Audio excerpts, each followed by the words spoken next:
The Jacksonville Jaguars are 0-3 on the season after a 47-10 loss in Buffalo, in which they were absolutely embarrassed. This was already after two disappointing losses to the Dolphins and Browns to start the year, and as we know, after a collapse late in the 2023 season. Since week 12 of the 2023 season, they have went just 1-8 in their ensuing 9 games, with their lone win coming over the Carolina Panthers late in the 2023 season. And believe it or not, there was a brief point in time where the Jags were the number 1 seed in the AFC with an 8-3 record before losing 5 of their final 6 games and ultimately missing the playoffs for the 4th time in 5 years. The Jags have been an up-and-down team over the past few years with some incredibly high highs, like when they came back from being down 27 points in the playoffs against the Chargers, and like the comeback win against the Ravens in 2022. But they've also had some incredibly low lows, and Monday night was a shining example in front of the nation to see. And after losing 8 of their last 9 games, with not a lot of hope moving forward, the Jacksonville Jaguars need to start over. In today's video, we're going to break down how they got here and what they can do to get out of this situation, because right now, it's ugly. And there is a lot to dive into in today's video, and without further ado, let's begin. And we are starting today's video by breaking down what's gone wrong for the Jags over the past 10 games and discussing why we've come to the conclusion that they need to start over. And there's really no definitive answer because there are a lot of things that have gone wrong over the past several months. Whether the expectations were ever fair for Trevor Lawrence coming out as a draft prospect is an entirely different discussion, but he has disappointed as a number 1 overall pick outside of a several game span during his second season. And the Buffalo game in week 3 was a culmination of a lot of things that have gone wrong all wrapped into one. I think a lot of the time people want to make the issue one thing versus the other, when with Jacksonville it's not just one issue. It's not just a black or white discussion, it's very much a gray area. I side with Jags fans when I say the organization has let Trevor down in a monumental way since being the number 1 overall pick 3.5 years ago, but I also think it's fair to say Trevor is not a great or elite player at his position either, and especially over the several games, which of course dates back to last year. Trevor Lawrence is credited with having 8 dropped passes in the first 3 games of the season, and that is tied for second with Daniel Jones and only behind Deshaun Watson, whose receivers have dropped 10 passes. But Trevor has thrown less passes than both Daniel and Deshaun, and Trevor's drop percentage is actually higher than both Daniel and Deshaun as well. And when you factor in Trevor's offensive line being terrible, his receivers not getting open, and when they do, they drop passes, well, you have a good recipe for losing football. And we're also at a point where Trevor isn't confident in what he's seeing, and it shows every single week.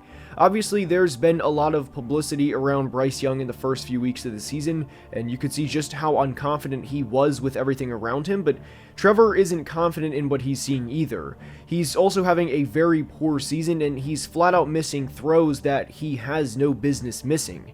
These are throws that a college quarterback should make, let alone an NFL franchise quarterback who was just paid over $250 million. There was a stick concept in the third quarter against Buffalo on 2nd and 6, and Trevor had a clean pocket, and he just flat out missed the throw. Sure, this play would not have changed the result, but it's the routine plays that Trevor and the Jags aren't making. There's nothing special about this concept or this situation, given how bad the game was at this point, as Jacksonville was down over 30. But consistent misses like this are very concerning, and of the 34 quarterbacks that have at least 40 dropbacks through 3 games, Trevor ranks 33rd in completion percentage, and the only quarterback he's ahead of is Anthony Richardson. PFF has a stat called adjusted completion percentage, which factors in drops and throwaways, so this would help Trevor considering how many drops he's had through the first few games, but even then he goes from 33rd to 32nd in completion percentage, and the only 2 players he's above, you guessed it, are Bryce Young and Anthony Richardson. The Jags' offensive line has also been very disappointing through the first few games, and Trevor was sacked 4 times against Buffalo, but one of the most frustrating plays from the Bills game was a sack Trevor took that was completely unnecessary. It was in the fourth quarter with the game long out of reach, but the Jags are running a levels concept with Brian Thomas Jr. as the hot route on the drag, and there's so much wrong with this play. Brian Thomas goes in motion pre-snap and nobody follows him on defense, and you can clearly see the Bills shift on the right side, giving every indication this is going to be some sort of zone coverage pre-snap.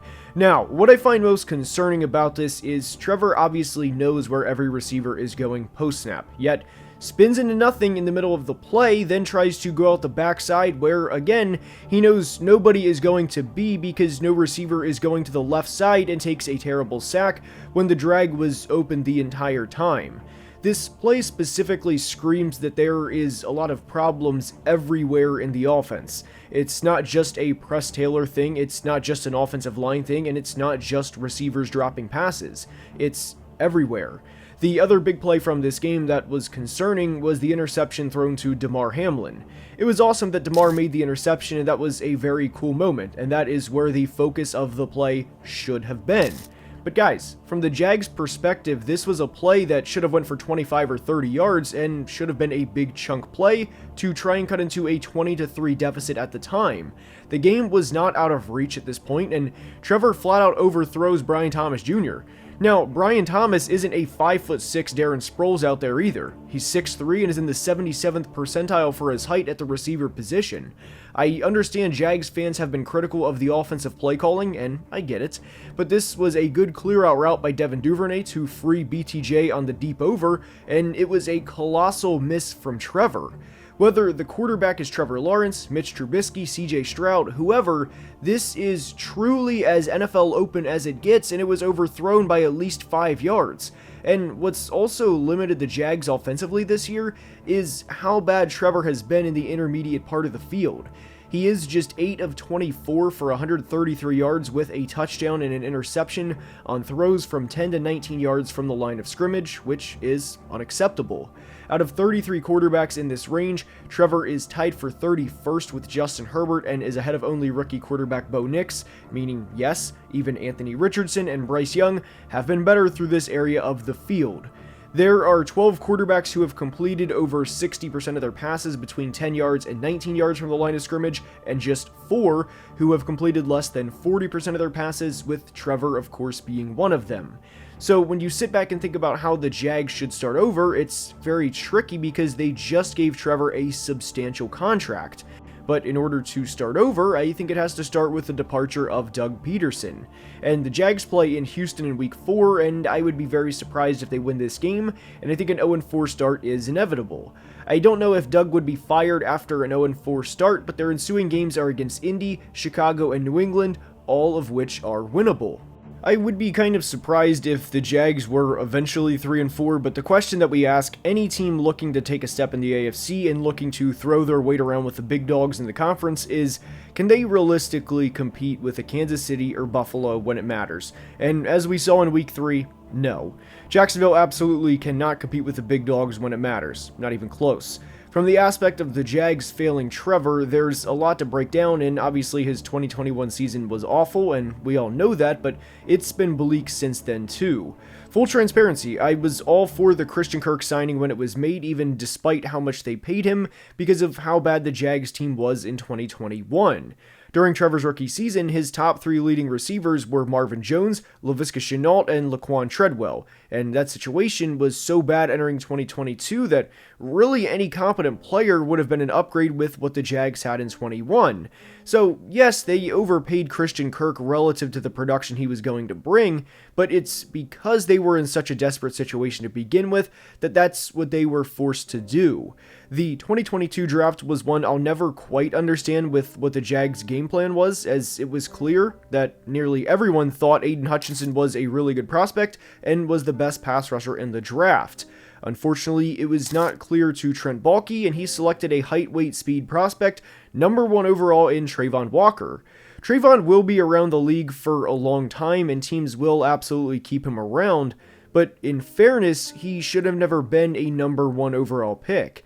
And I don't think the Jags would be legit Super Bowl contenders with the pass rushing duo of Josh Hines Allen and Aiden Hutchinson, but it's just one example of such a simple decision that this franchise got wrong. this decision specifically plays into why they need to start over. There's also been several questionable decisions in the draft that I didn't understand at the time, and I still don't to this day. One of my least favorite selections the Jags have made over the past few years was drafting Brenton Strange at the end of the second round. I watched Brenton over his final few years at Penn State and was hoping for Brenton's sake that he would be an early to mid day 3 pick. I certainly didn't think he would be a second round pick and taken just 8 spots before Tank Dell, who of course plays for the division rival Texans. And the 2023 Jags draft is not a good class 20 games in. I think Anton Harrison is on his way to being a draft disappointment, and it shows time and time again. And I also think that plays into Trevor losing his confidence over the past several games, but even after that, Tank Bigsby being your 3rd round pick was, again, questionable, considering they had just invested a 1st round pick in Travis Etienne, although Bigsby has played fine in 2024. But after that, it's tough. They had 13 total selections, and 5 of them were after pick 200, so I don't really fault any of those players for not being serious contributors, but outside of Antonio Johnson and Tank Bigsby, there has not been a lot of contribution from this class, at least meaningful contribution. There was a lot of concern when the Jags hired Trent Baalke to be their general manager, and a couple of years later, this is why. The roster has underperformed, the draft picks haven't been great, and you have a former number 1 overall pick that's already a trivia question as to who the 2022 number 1 pick was when Aiden Hutchinson was staring you right in the face. So when you look at the Jags, I think the question is how can they get out of the situation they're in? And I think it's going to start with a new head coach and new general manager. Now, I'm not going to project what head coach and what GM would take the job 3 weeks into the NFL season, but they're 0-3, they haven't looked good, and I think the losses to the Dolphins and Browns in weeks 1 and 2 look worse after their game to Buffalo because the Dolphins and Browns are in bad situations of their own, and I would be surprised if either one of those teams makes the playoffs at this point in time. Buffalo is one of the top 2 or 3 teams in the AFC. Right now, I would say one of the top 2 teams in the AFC, and they got absolutely smoked by 37 points. So if that's where you are relative to the other AFC contending teams, this team isn't in that much of a different situation than they were 3 years ago during Trevor Lawrence's rookie year. Obviously, that situation was one of the worst in football as they had Urban Meyer as a head coach. They even brought in Tim Tebow to play tight end for a training camp. And like we said earlier, Trevor's leading receivers that year were awful. And it's hard to do worse than what the 2021 Jags did to Trevor from a franchise, from an organizational standpoint. So the Jags have at least improved, and the baseline is a little higher now than what it was then, but the rest of the roster, there's a lot of concerns. I have expressed my concerns with right tackle Anton Harrison, but there's also a lot of concerns along the offensive line. Cam Robinson hasn't been great to start the year, and he is also a free agent. So we're talking about entering the 2025 draft for a team that could be selecting in the top 5, and at this point, I would comfortably say the Jags will probably be selecting in the top 10 of the NFL draft, as I think Doug Peterson is kind of a dead man walking in regards to his job security. But you're going to have to take you're almost going to have to take one of the top 2 offensive tackles in the 2025 draft and kind of hope every other pick hits from there. And that's kind of the position that the Jags have cornered themselves in. Trevor Lawrence obviously hasn't lived up to the expectations of the best prospect since Andrew Luck and the number 1 pick of number 1 picks and the once in 10 years type player. But the Jags have also very much failed him from the start. I mean, guys, his best receiver through the first 3 years of his career was Christian Kirk, or 1 season off of a gambling suspension for Calvin Ridley. Now, I do think Brian Thomas Jr. will be a great player in the long run, but the problem right now is Trevor can't hit him when he's open, and when he does, it's a big splash play like we saw the 66-yard gain against Cleveland, but the offensive line hasn't been able to hold up, and this whole thing of, well, we have Trevor Lawrence, so we can market that to a head coach, I don't think that has anywhere close to the appeal that it once did once upon a time. And I think that, maybe exiting the 2023 season, if they could have lured Ben Johnson away from Detroit, that would have been a good hire, although that obviously never happened, and I don't think Ben would have left Detroit from 2023 to 2024, but that was kind of always going to be the appeal, is, hey, we have this 24, 25-year-old young franchise quarterback, and you can develop him, and you obviously know that he has the physical tools, and that he can be one of the best quarterbacks in the league. But, guys, this is not a good situation. Trevor Lawrence has been closer to Daniel Jones in 2024 than he has been Josh Allen or any of the other top dogs in the AFC. I also worry that there's a lot of bad habits forming with Trevor. The spin into sack into absolutely nothing is a good example of that. Trevor's also missing throws that he didn't last year or even the year before. And when you look at the body of work that Trevor has over the first 3 years and some change in his career, the most signature moment is a blown lead that should have never happened because the Chargers were up 27 points, and that was a collapse of collapses. And that was also in a game where Trevor threw just a couple of very ugly interceptions in the first half. So now that we have Trevor on a $250 million contract, and now that we have offensive line problems, and now that we have receiver problems, because again, Christian Kirk was a good signing at the time, now it's not great, and I understand that they had to pay him, but your top 2 receivers are Christian Kirk and Brian Thomas Jr., who again I think will be a very good player in the league, but you almost need 3 receivers to compete, and the Jags only have 1 first-round pick next year, which at this point I would be surprised if it's not spent on an offensive tackle, and there's so much wrong with this organization at this time. There was a point in time where they could have taken over the AFC South, and they could have had a firm grasp on the division for the next several years, and they blew the opportunity. I mean, the Texans are more than here now. And one thing that I also worry about with the Jags in the future is because they drafted Trayvon Walker number 1 overall, is there going to be some sort of internal pressure within, and maybe not because Trent Baalke will probably be gone this offseason, but is there going to be some sort of internal pressure that, hey, we drafted this guy number 1 overall, so we have to extend him and we have to pay him? And the going rate of contract extensions for pass rushers is only going up, and are they going to pay Trayvon Walker top 5 edge money? Would they be dumb enough to make Trayvon Walker the number 1 highest paid edge just because he's a former number 1 overall pick, and they feel that they have to extend him and that they have to make him the highest paid? Because generally, that's how contract extensions go. And off the bat, I mean, there's at least 10 edge rushers that you can name that are better. I mean, even in the division, Trayvon Walker's not the best pass rusher on his team. And then if you want to go with the Texans, then you have Will Anderson and Danielle Hunter. And then if you want to go up to TJ Watt and Myles Garrett in the north, and you get the point. I mean, Micah Parsons, Nick Bosa, the list goes on in terms of edge rushers that are better than Trayvon Walker. So that's more of a hypothetical concern down the road. Are they going to extend Trayvon and give him just an enormous amount of money that he's not really worth, is a concern that I have with this team moving forward. But this team doesn't have a great offensive line. They don't have a great receiving core by any means. Evan Ingram is more of a volume tight end than anything. I don't look at Evan Ingram and think that he's one of the top 5 or 6 tight ends in the NFL. And their quarterback is bordering on developing bad habits and becoming a league average player, and at this point I would argue that he's been a below league average player despite the potential that was very clearly there once upon a time. So the Jags are in a very tough situation. They need a new head coach, they need a new GM, and they need to effectively start over. I hope you enjoyed today's video, and if you did, please like and subscribe, as only about 31% of people watching are subscribed and helps the channel tremendously.